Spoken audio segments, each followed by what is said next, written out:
बिस्मिल्लाहिर्रहमानिर्रहीम। हर रोज़ खान साहब की बेल्स के हवाले से सवाल पूछा जाता था कि खान साहब की बेल्स खारिज हो गई हैं।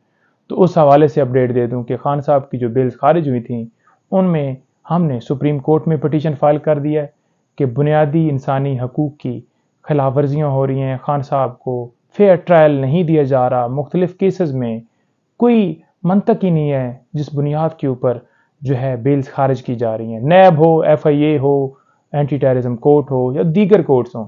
तो तमाम में हमने इस्तदा की है कि किसी मुकदमे में एक तो गिरफ्तारी ना हो और जो बेल्स खारिज हुई हैं वो जो ऑर्डर है उसको मुअत्तल किया जाए, क्योंकि इस बुनियाद के ऊपर हुई कि खान साहब हाजिर नहीं हुए।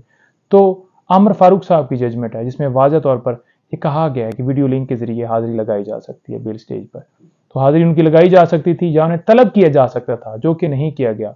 तो लिहाजा हमारी जो इस्तदा है वहाँ पर वो कबूल होगी और खान साहब की तमाम मुकदमात जो कि आगे नामजद होने वाले हैं गिरफ्तारी से रोकने की हमने इस्तदा की है वो जो मंजूर होगी।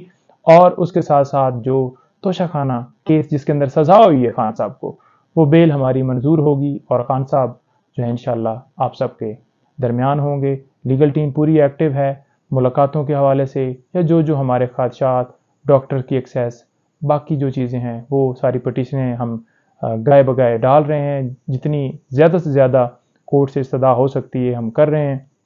बीबी साहबा की तरफ से भी हमने पटिशन लाहौर हाई कोर्ट में डाली है। हमने बाकायदा तौर पे चीफ जो एडिशनल होम सेक्रेटरी साहब हैं उनको लेटर लिख दिया है और उन्हें कहा है कि जो है उनको बाकायदा तौर पर मिलने की इजाज़त दी जाए। और खुराक के हवाले से भी हमने कहा है कि महफूज खाना जो उनके घर का है वो दिया जाए और दीगर गुजारिशात भी की हैं दरख्वास्त के अंदर। अल्लाह ताला खैर करेगा। बहुत शुक्रिया।